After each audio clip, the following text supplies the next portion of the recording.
Okay, we are continuing our You Asked For It series, and we're beginning a new month, so there's a different segment of the You Asked For It series. If you're a guest, what we're doing is we're covering topics submitted by this class going back to the beginning of this year. I asked them, what do you want to study? They gave me tons of topics, and we're going to be in this series for the rest of the year. In June, we talked about dating and marriage. In July, we talked about questions about Churches of Christ, some things we believe in Churches of Christ. If you'd like to see any of those lessons, they are on our Discover YouTube channel. Craig is doing a great job with that. We appreciate Craig and all of his work. But the month of August is about confusing life questions. And I appreciate Alex's prayer because this is a tough topic. This was submitted by several different people. You hear this question asked all the time. If there really is a good God, then why is there suffering on earth? Why would a good God allow people to have difficult times, difficult experiences, heartbreak, disease, wars, famine, whatever it may be? How could a good God sit there and watch that happen and not stop it? It's a fair question, and I think we all ask it at different times in our lives for different reasons.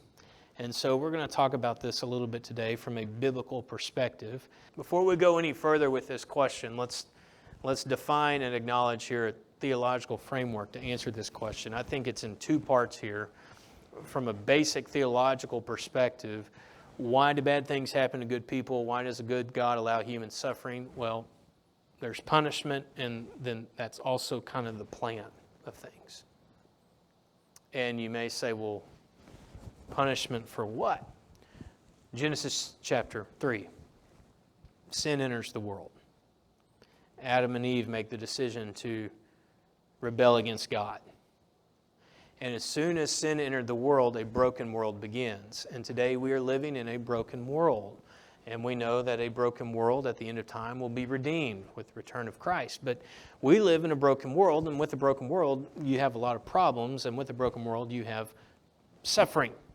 Now, contrary to what some religious groups will teach, we do not inherit Adam's sin. We are not born with original sin, but we do inherit a world that has the consequences of sin. And so that's part of the punishment. I hate to break it to you, but life's full of problems, and you know that already because we're living in a broken world. But the good news is there's always been a plan. Because sin entered the world, the plan was for Jesus to eventually enter to dwell among us, John 1:14, and to save us from our sin. So there's a problem, but there's a solution. But we live in the in-between right now, where this world's not going to be redeemed completely until He returns. But if you think about it from a logical perspective, why in the world would Jesus need to come if there wasn't sin in the world? That's why He came, was to fix the sin problem and to save us from that problem. But if we didn't live in a broken world, there would be no reason for His ministry on earth 2,000 years ago, and there'd be no reason for His return whenever that eventually takes place. So, as people of faith, we acknowledge bad things happen because we live in a broken world, but the good news is that Jesus is going to fix that. Fix it permanently at the end and fix it for us as we go along through life, because He says, I'm never going to leave you and I'm never going to forsake you.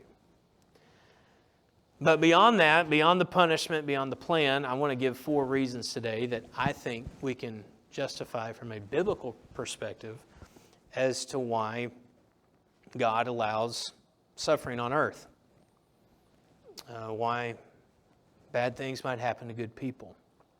Here's the first one, and again, I want to leave time for plenty of conversation at the end. But before we get to the first reason, just kidding, hold on just a second. This is a great quote from C.S. Lewis.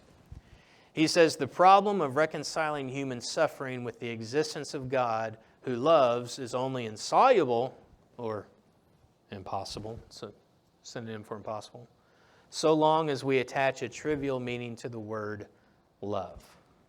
I think what C.S. Lewis is saying is it is a mistake to assume or to argue that the presence of hardship in life equals the absence of God from your life.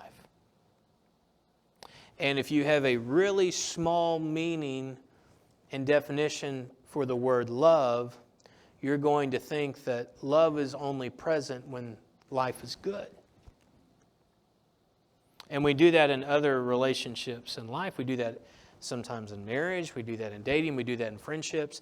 My husband only loves me when he treats me well.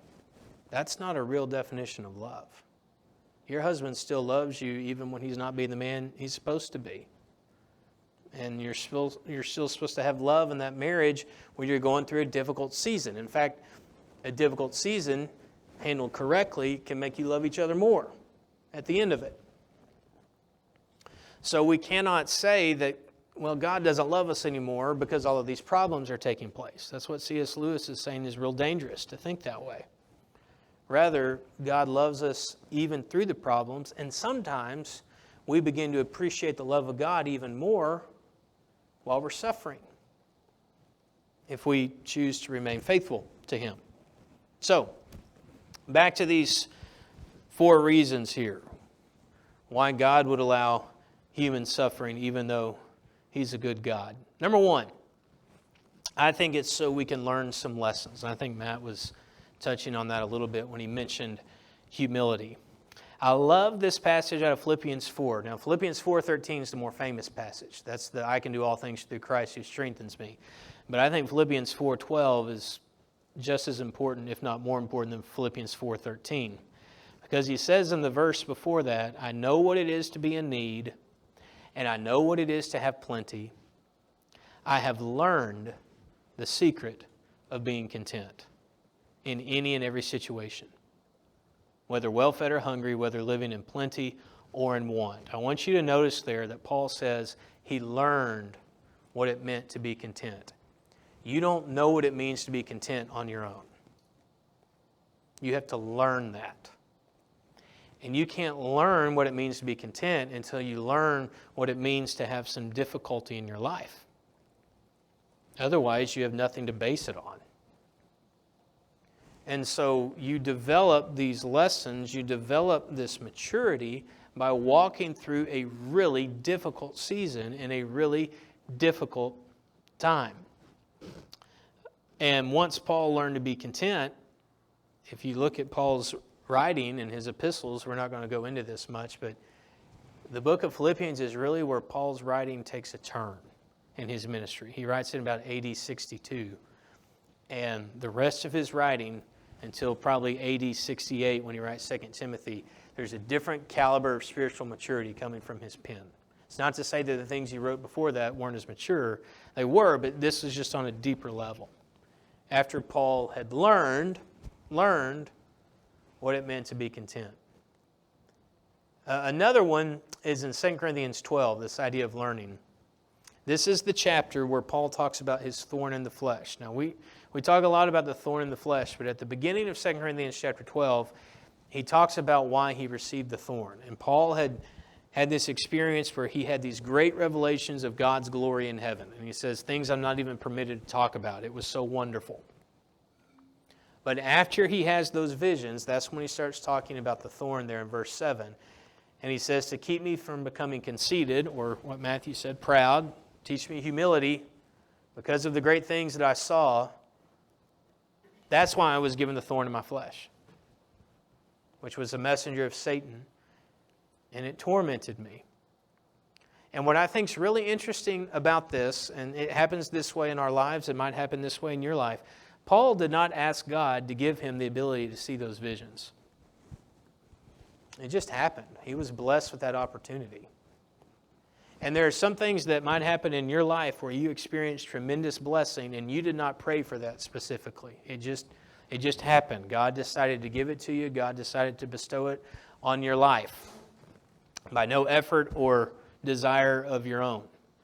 But then, once Paul has that experience, look what happens. He gets the thorn. And he has to learn to trust that even with the thorn in his side, God's grace was going to be sufficient for his life. Because he begs God, as you well know, 3 times, take the thorn away. God says, no, I'm not going to do it. Each time he said to me, my grace is sufficient for you. Paul didn't sign up for that. He didn't sign up for the revelations. He certainly didn't sign up for the thorn. It just happened. But it taught him a very, very important lesson. All right, second reason. Number one, to learn. Number two, to be comforted. You remember this from the Sermon on the Mount and the Beatitudes. Blessed are those who mourn, for they will be comforted. You're not going to truly be comforted unless you have some bad things happen, some things that cause you grief, things that cause you to mourn, suffering that God allows in your life. And the comfort you receive from God far exceeds any comfort that human beings can offer you in this life. And as I mentioned at the beginning, sometimes when you go through suffering, you learn to be the closest to God. Psalm 34:18. The Lord is close to the brokenhearted, and He saves those who are crushed in spirit. And that's not to say He's not close to those who are happy at the moment, but He's really, really close to people who are hurting. And if you learn, first point, to turn to God, second point, you will come to know God and appreciate God in a deeper way than you ever have before. Third reason Alec mentioned. I think this is a real important one. So you can choose God. Am I going to remain faithful even with these bad things happening? Or am I going to decide to run off and pursue something else? When you go through the heroes of the faith in Hebrews chapter 11, you know it mentions a lot of people, and I love what it says about Moses.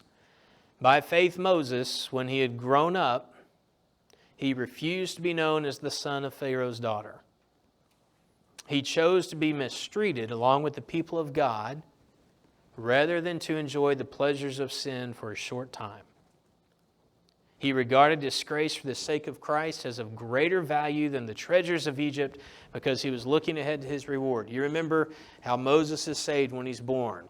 He's gathered up from a royal family. He could have made the decision to grow up in the palace as an Egyptian. He doesn't do that. He decides to live out his Jewish heritage. He gives up royalty. He gives up wealth. He gives up prestige. He has to spend 40 years in the wilderness because he murders an Egyptian, because he gets mad because they're disrespecting his own people. And that brings all kinds of issues and struggles into Moses' life. But Moses chooses, according to the writer of Hebrews, to focus on God. He chose to be mistreated along with the people of God, rather than to enjoy the pleasures of sin for a short time. He wanted to be part of God's chosen people more than he wanted to live in the palace in Egypt with Pharaoh and Pharaoh's family. He made that choice. And when we're faced with the option of choosing God when life seems unbearable, that shows strength. It shows faith. Shows conviction. It's an opportunity to grow. And think of it from this perspective. Again, why would we choose God if everything was going well? I mean, if everything was good in your family, if everything was good in your marriage, if everything was good in your business, if everything was good with your health, if everything was good with your children one day, if everything was good in your relationships, your friendships, what do you need God for?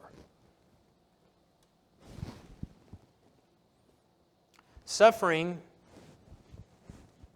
brings us back down to reality, and it reminds us we have to have God. And we can choose in suffering how we handle it. We can either come closer to God or we can turn away from God. But I think one of the purposes of suffering, one of the purposes of difficult seasons, like Alex said at the beginning, is to make us turn to Him. And you're that same way in human relationships. And one day when you get married, I promise you, you'll be this way. You want to know that your spouse is going to choose to remain faithful to you when marriage gets hard. Now, I know we've had some recent weddings in here. Congratulations, But, choosing each other at the altar is not very hard. It's not real hard when there's a big wedding and a big cake and you're going downtown to celebrate and everybody's dressed up and there's a photographer and there's a preacher doing a fabulous job. That's not real hard to choose each other then. Everybody, it's the party. It gets a lot harder when the wedding's over. And it gets a lot harder when you're like, man, this is not the person I married, They didn't act like this when we dated. But that's when it really counts. That's when it really counts. As they say, spend more time building a marriage than planning a wedding. And your relationship with God is the same way. It's not hard to choose God right when you come up out of the baptistry and your sins have been forgiven. It's not hard to choose God when you get a raise or a promotion at work that you weren't expecting. It's not hard to choose God one day when you want to have children and you can easily have children and children are healthy. That's not hard. It's hard to choose God when you lose that job when you did nothing wrong, or you can't have children, or you do have children and they're not faithful, or they're not healthy, or whatever it may be. That's when it's hard. And that's when the choice matters. And that's when God really wants to know, are you going to be faithful? Are you going to be faithful? All right, the last one, this one personally is my favorite one. Why would God allow suffering? I think, we need to learn some things, and I love that we can be comforted, and we've got to make a choice. But I really like this one. I think it's so we can serve other people. God allows you to suffer, and you all will suffer in your own way eventually. I don't know when, I don't know how, but it will happen. And I think God gives you that opportunity so that you can bless the life of someone else through what you've learned through that process. And I think that's really biblical. 2 Corinthians 1, 3 and 4. Paul says, the God of all comfort comforts us in all of our troubles. And look at the reason why God comforts us, according to Paul. So we can comfort those in any trouble with the comfort we ourselves have received from God. We have a phrase that we use sometimes to describe that. It's called, so you can pay it forward. You ever heard that before? Someone randomly pays for your meal when you're in the drive-thru. And you say, well, what do I do now? And the person at the window might say, well, bless someone else the way you've been blessed. Pay it forward. God comforts you, not so you can hoard all the comfort. Paul says God comforts you so you can take the comfort you've received and comfort others with the comfort you've received from God, so you can serve people. When you talk about different ministries in the church or different outreach programs in the church, we talk about people who may be suffering from losing a spouse. You know who the very best person to minister to someone who's lost a spouse is? Who's the best person to do that? Someone who's lost a spouse. The best person to minister to someone who's gone through a divorce is? Someone who's been through a divorce, or maybe they were raised in a family with a divorce. Who's the best person to minister to someone who has cancer? You can talk who? Someone who has what? I don't know what cancer's like. I haven't had it yet. But I know some people do. And I'm more than happy to go and visit that person who has cancer and pray for that person who has cancer and check in on that person who has cancer. But I haven't walked not just a mile, not even a single step in their shoes. But someone who has, they know what to do. They know what to say. Why? For that reason right there. So that you can comfort others with the comfort you've received from God. And back to the book of Hebrews, this is the last verse we'll look at. But Hebrews 11 lists all the heroes of the faith and all the great things they did and all the challenges they faced, yet they remained faithful. Hebrews chapter 12 begins with a therefore. Therefore, because of all these people of faith Since we are surrounded by such a great cloud of witnesses, that's talking about those people in Hebrews chapter 11. Since all those people are there cheering for us, who've been down the same road we have, let us throw off everything that hinders and the sin that so easily entangles, and let us run with perseverance the race marked out for us. I think that's what the writer of Hebrews is saying. They endured suffering. They remained faithful. Since they did it, and since they're watching you from above, you can do it too. Their story can serve your life and your future. So, there's those 4 reasons again that I have from a biblical perspective. Why does a good God allow suffering? I think so we can learn, so we can be comforted, so we can choose, and so we can serve.